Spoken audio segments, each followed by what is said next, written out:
Welcome to Real Bass Lessons. Today I want to do some fun soloing stuff. I want to show you and talk about and play for you some soloing concepts, some ideas over this little song. Now I just put the chord changes together and I've got to play along here. C minor, B flat minor, E flat 7, A flat major 7, and G7. That's a real common progression. Listen to it again.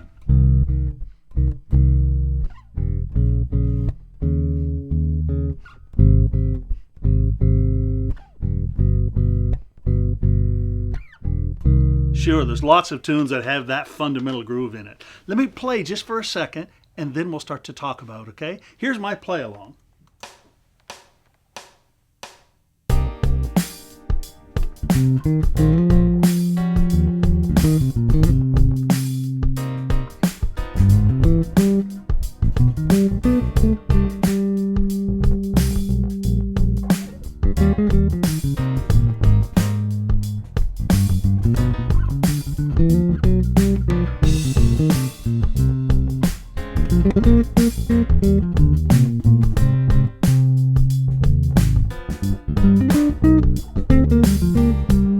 Good, I think that's enough just to get the sound in your ear.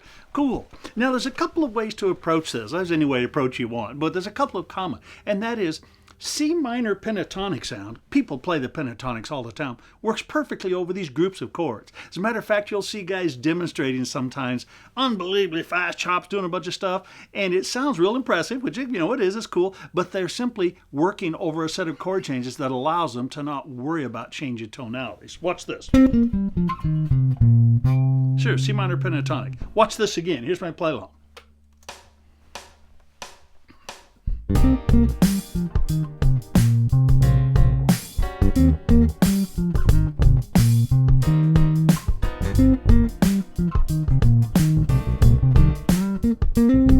Sure, you got the idea? So that group of notes, that tonality fits over it. And of course you can play all the inversions of your pentatonic.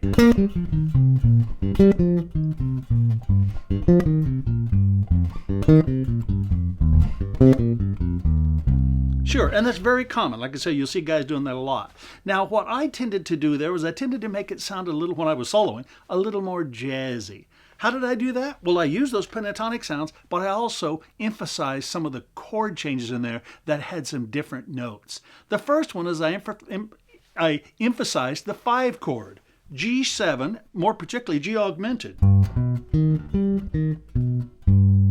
And then I resolved to C. Now guess what? That has this note in it, which is not in that pentatonic. So it creates a different sound and then it resolves. Watch this. I'll just work with C minor pentatonic and then I'll emphasize that 5 chord.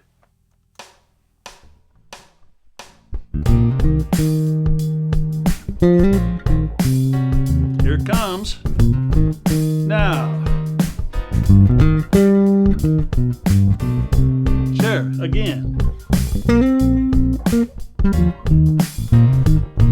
Here it is.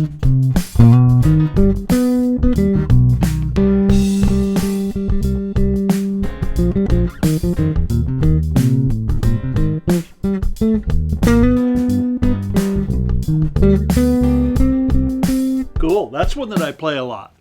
Now, another one I tend to do is if we're in C minor, and then it goes to these chords,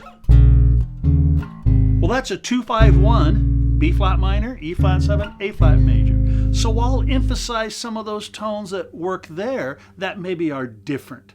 One of them is this D flat, sure, B flat minor 7, E flat 7, A flat major. Sure, let me do that now. So I'll emphasize that. Here's C minor, then that movement, 2-5-1 going to A flat major. Sort of like going to a new key, a jazz concept. Check it out.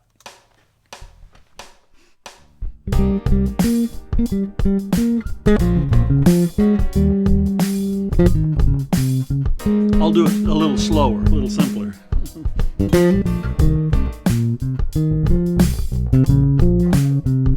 Sure. Now watch, here's that D flat note over the beginning of the song. Oh, it doesn't quite work there, but listen to this though. Sure, because that's because we're making a key shift there. So you do have to learn your chord changes to a song. You don't have to play them all the time, but you need to work out the little arpeggios that fit the chords. Like this: C minor, B flat minor, E flat 7, A flat major 7, G7 or G augmented, C minor, B flat minor, E flat 7, A flat major, G7.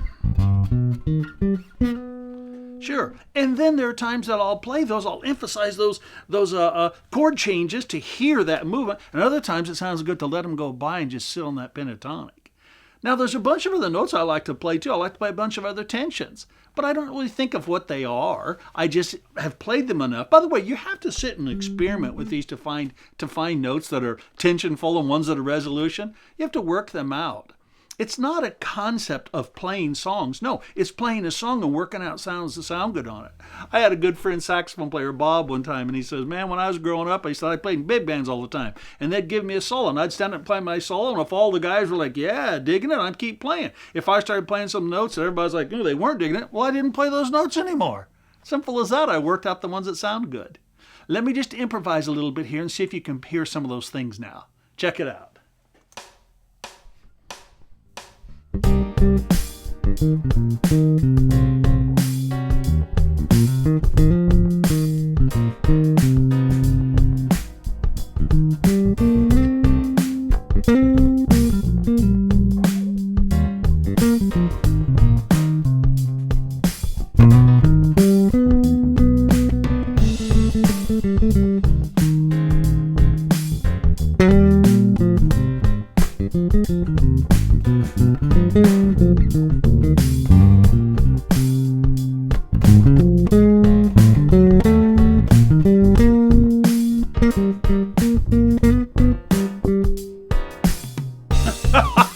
I'm loving this. I could just play this forever, but I want to stop and try to teach you some more stuff.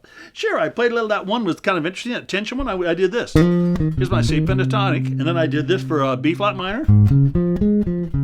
Sure, it's just got these. Here's the B flat tonality. It's got that D flat sound, and then I simply went up a half step, and then to here, and that sounds good in the A flat.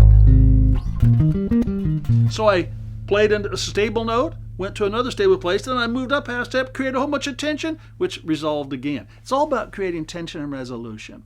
Now, you can just sort of guess, and sometimes you play right notes, and sometimes you don't, but you need to work out these licks. Let me play a little bit again here, okay? By the way, that one interesting note was an A natural over this C minor. Ooh, that's kind of a nice sounding note. I'll play a few more of those in there, see if you can identify them, okay? And I don't mean by what their name is, but I just like by the sound.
Here we go, let's do some more.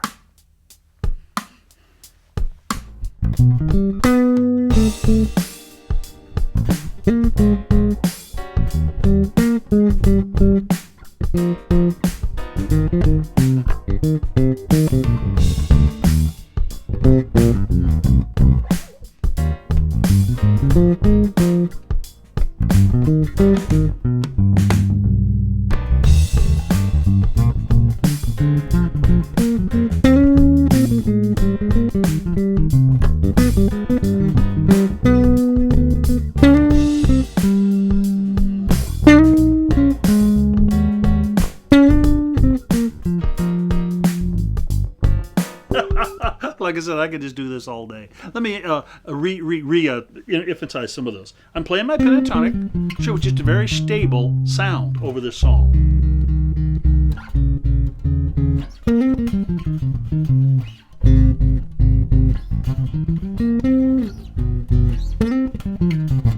Sure. Then I emphasize the 5 chord.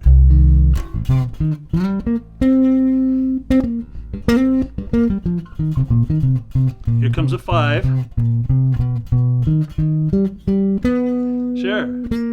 Then I emphasize the key change from the C minor going to this A flat major, which the chords go C minor to B flat minor, E flat to C major. Sure, so that was here. And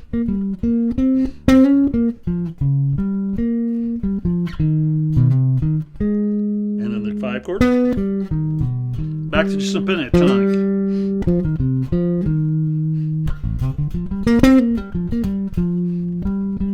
Five chord. Ooh, a little tension. Now you're going to have to figure these things out. You know, we could sit and discuss them, and again, I could talk about theory and sort of, you know, how they relate to it, but really you want to just find a lick that you like. By the way, every one of these little phrases I played, they're licks that I stole from great players. I've just been doing it so many years that I don't remember where they came from. Actually, I do remember one lick particularly. I heard it in jazz players playing for years, and I sort of tried to learn it once and never figured it out, but I didn't actually work it out until I heard Marcus Miller play it once, and I went, oh God, I like that. I know where Marcus stole that. I got the record, so I actually sat and worked it out. But you're just going to have to work these out. Spoon feeding, you know, sort of improvisation kind of stuff just doesn't make it. It makes you think too much. Work out a lick, a phrase, and play over it. I'll put this little background track downloadable for free so you can get it and play along with it. But I encourage you to play along with me. Learn a lick and play along with me. Here we go. I'll do it a little bit more now.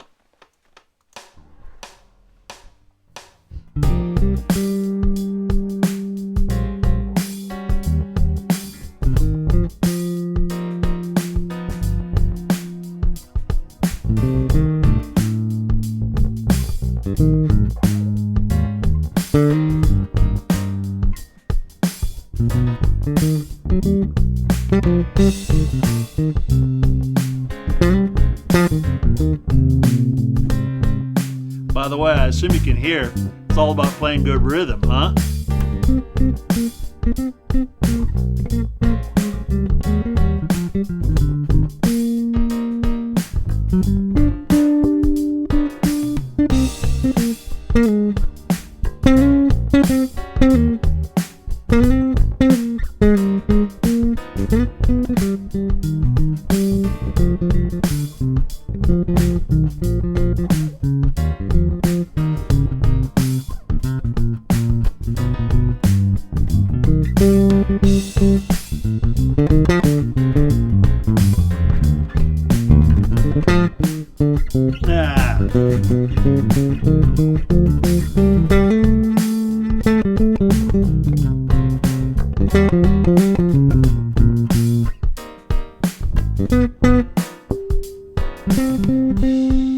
Oh, here's that little drum break.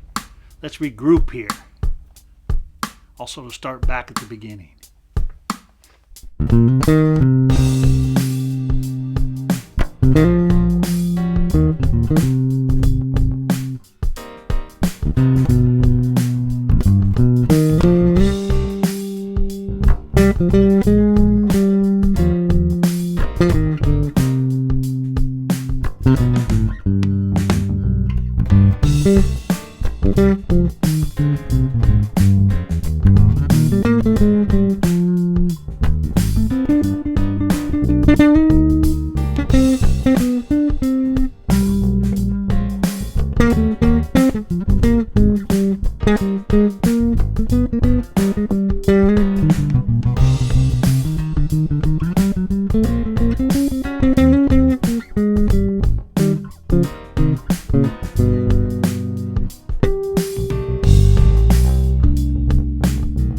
Sure.